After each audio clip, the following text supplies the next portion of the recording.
Good evening. This is Jennifer Tomasian, and this is a submission for journal number 5 for assignment 1.1 in course 721. So this is my talk on reflecting on Simon Sinek's How Great Leaders Inspire Action. Sinek first recorded this talk in 2009, and I first saw it in 2011. I was shown this video as part of a BITSA training for beginning teachers. I was coaching a handful of new first and second year teachers, and as part of a training on how to coach these teachers, we were shown Sinek's video at that point. A colleague of mine in the room, someone that I had worked with frequently and had worked on the same school site as, leaned over to me and she said, "Hey, you do this automatically. This is part of who you are, this communicating about why." She's like, "That's why you should be a leader." And in fact, it was part of my decision to go into administration was that first time I had seen Sinek's video all those years ago. Watching it again in this course, I was obviously reminded of some key things that Sinek talks about, the golden circle, that most individuals communicate what they do and then how they do it, and very few people can actually speak to why they do it.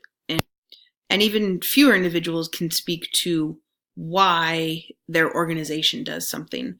So I think as teachers, this is particularly important for us to speak about, is why we do what we do.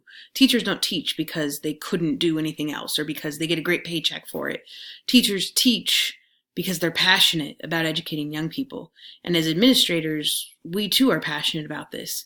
Far too often we don't communicate this. We communicate why we do or what we do about something or how we do it. How we're going to raise test scores is this, or what courses we're going to offer is, X, Y, or Z. What we should be communicating is the why. What do we believe about students? What do we believe about our profession of education? I, as a biology major, particularly found it interesting that Sinek speaks about the human brain and that our limbic system, our internal evolutionary simple brain, controls our behaviors, our feelings, our gut reactions, whereas our neocortex, our newer brain, controls our rational and analytical thinking. This is true in all vertebrates. We have a limbic system, and we have all vertebrates have a limbic system, but not all of them have a neocortex. Advanced primates do. Lizards, however, they have a limbic system. They control behavior on a gut feeling. So our gut feelings as humans control our behavior. Rational thought comes later. That's the what and the how that Sinek talked about in the Golden Circle. Something that I deal with in my role as an assistant principal is that I have a principal who frequently communicates what and sometimes communicates how. Rarely does he discuss his why. And this can be quite frustrating. I've seen the results of this among my teachers, that they do not feel that he is an effective leader. Repeatedly, teachers say to me, "He's a nice guy, he's amicable, I like him, but he just doesn't inspire me to great action."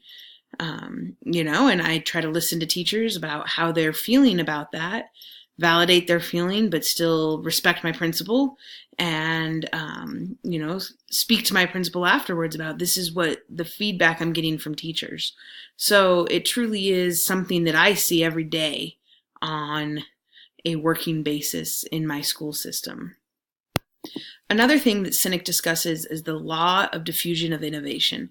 Now, Sinek claims that the first 2 to 5% of individuals are your innovators, and then the next segment of individuals are the early adopters. However, the vast majority of individuals, 2/3 of the population, falls within the mid-range of being, laggard adopters and majority adopters. Now, those individuals, they will not adopt something until someone else has adopted it. I believe that of myself, I am an innovator. I am an early adopter. I feel comfortable taking risks, jumping on with new ideas, new methodologies. It doesn't take a whole lot to convince me of the logic behind something. As Sinek talks about, Apple consumers that wait in line to purchase an Apple product. I did just that. And so I think that it does truly speak to who we are showing the world, hey, this is part of what I believe.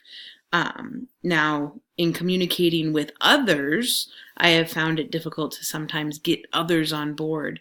And so bridging that gap or that chasm that he talks about, how do you get your majority of people to try something, after your early adopters have tried it, they've got to feel comfortable taking the risk, and they feel comfortable by doing a relationship with that person.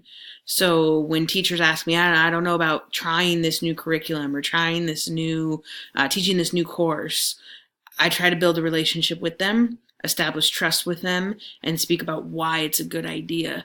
Why do you want to do this course? Why is it important to students?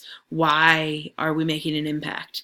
So those are all things that I think relate back to Cynic, and I try to embody every day in the work that I do on my campus.